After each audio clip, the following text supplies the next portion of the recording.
Olá, crianças. Bom dia. Hoje, na aula de português, nós vamos trabalhar sobre esse sinalzinho gráfico que está presente em basicamente todos os nossos textos, frases, que a gente observa diariamente em muitos textos escritos, certo? E agora nós vamos compreender como devemos utilizar a vírgula. Tudo pronto? Vamos lá. Sempre quando escrevemos, é comum usarmos a vírgula. Este sinalzinho gráfico é usado basicamente em textos escritos. Mas para usarmos a vírgula em nossas frases ou textos, é preciso seguirmos algumas regras básicas. Por quê? Porque a vírgula ela não pode ser utilizada de qualquer jeito. Este sinal gráfico ele tem a capacidade de alterar completamente o sentido de uma frase. Por exemplo, caso tu queiras falar sobre um determinado assunto com uma ideia, se tu utilizar vírgula fora do local adequado, tu pode fazer com que a pessoa entenda completamente errado o que tu quis dizer. Tá? Por isso é importante a gente saber quando e onde devemos usar uma vírgula. Para isso, eu trouxe para vocês aqui 4 casos básicos, tá bom? Lembrando que isso aqui é uma aula inicial. O estudo da vírgula ela tem um conceito muito mais específico, mais elaborado, mas para início é bom que a gente já entenda um pouco como e onde deve ser utilizado, tá bom? Vamos lá. Primeiro caso, a vírgula pode ser usada para separar o vocativo. Aqui, o vocativo. E o que é vocativo? É a palavra ou frase que indica com quem um personagem está falando ou quem é chamado na conversa. O vocativo é a quem eu estou me referindo no texto, quem eu estou chamando, quem é a pessoa indicada, de quem estamos falando, certo? Então, esse é o vocativo, a palavra ou frase que indica com quem um personagem está falando ou quem é chamado na conversa. Veja aqui no primeiro exemplo. Caro amigo, empreste-me o livro. Nessa frase aqui, nesse primeiro caso, caro amigo, empreste-me o livro. Empreste-me o livro é um pedido, mas para quem é que eu estou fazendo este pedido? Para meu caro amigo. Ou seja, caro amigo é o vocativo, certo? Porque eu estou me referindo a ele, eu estou chamando, eu estou falando com ele. Nesse caso, caro amigo vai vir com vírgula, porque ele é um vocativo. Então, logo depois do vocativo, eu vou colocar uma vírgula. Compreenderam? Ok? Vejam só. Se eu trocasse o nome aqui, caro amigo, colocasse, desculpa, João Lucas, empreste-me o livro. Quem seria o vocativo? João Lucas, porque eu estou me referindo a ele, tá? Eu estou falando com ele. No segundo exemplo, Beatriz, você poderia vir me visitar no sábado? Você poderia vir me visitar no sábado? Foi um pedido que eu fiz. Mas com quem é que eu estou falando? Para quem foi que eu fiz esse pedido? Para Beatriz. Ou seja, quem é que está sendo chamado na conversa? Beatriz. Com quem eu estou falando? Com quem é o personagem que eu estou falando? Com Beatriz. Então, Beatriz vai ser o meu vocativo. Estou falando com ela. Se Beatriz é meu vocativo, então eu vou utilizar uma vírgula. Ok? Certo? Vamos passar para o segundo caso. Segundo caso, pode ser usado para enumerações, ou seja, quando citar mais de um elemento dentro da mesma frase, que pode ser nome de pessoa, lugar ou objeto. Como assim enumerar? Como assim mais de um elemento?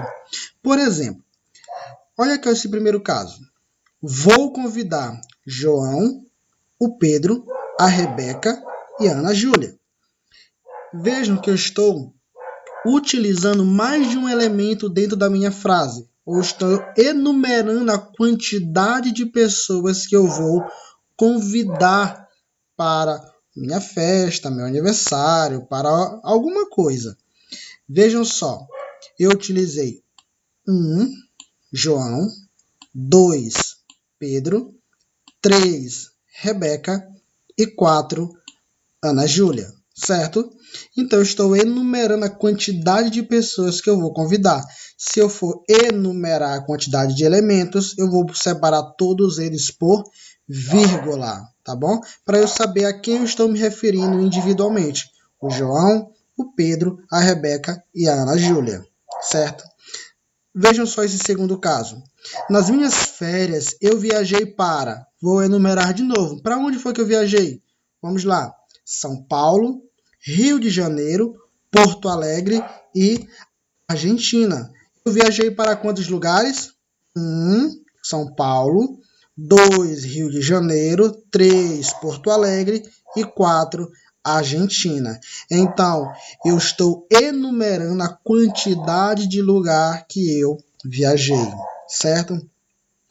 Se eu fosse usar um outro exemplo, um terceiro exemplo, eu fui na padaria e comprei pão, uma bomba, um pastel e um croissant. Eu estou enumerando. Então, a cada vez que eu utilizasse uma comida diferente, no meu exemplo, eu ia separar eles por vírgula.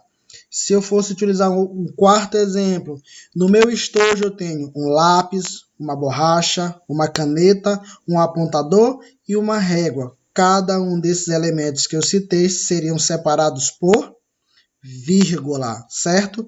Porque ela também é utilizada para enumerações ou para separar as enumerações, tá bom? Primeiro caso, vocativo, quando eu me refiro a uma pessoa, estou falando com alguém. Segundo caso, enumerações. Vamos para o terceiro caso. Pode ser usado para marcar um aposto explicativo. O que é um aposto? É a palavra ou frase explicativa. É quando eu estou usando uma palavra para explicar quem é uma pessoa ou o que é um determinado assunto que eu estou falando. Vejam só. Viva o Thunderboy, o herói da cidade.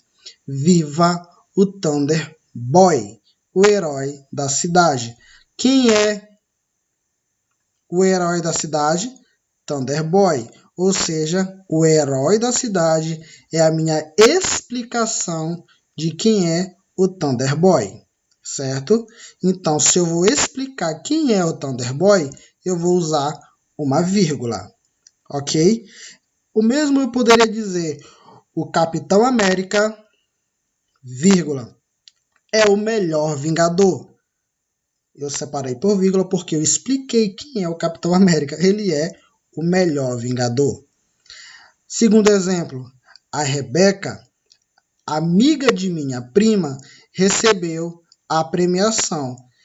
A amiga de minha prima está explicando o quê? Está explicando quem é Rebeca.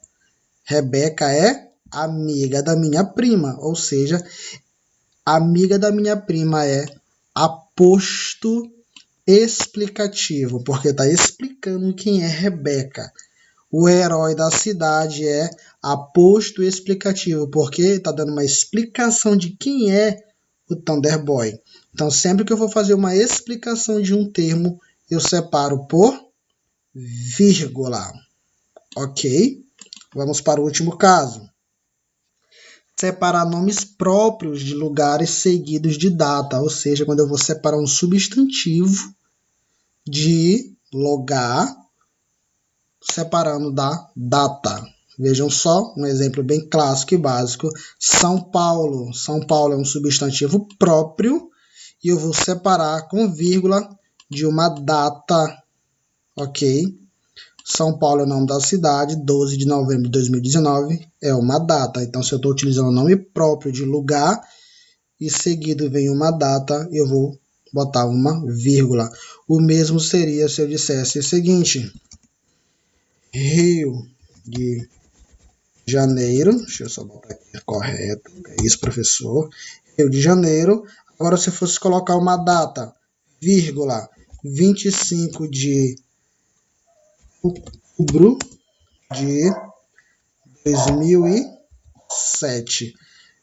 Rio de Janeiro, o nome próprio. Se tem seguido de data, eu vou utilizar uma vírgula. Certo, crianças? Espero que vocês tenham compreendido.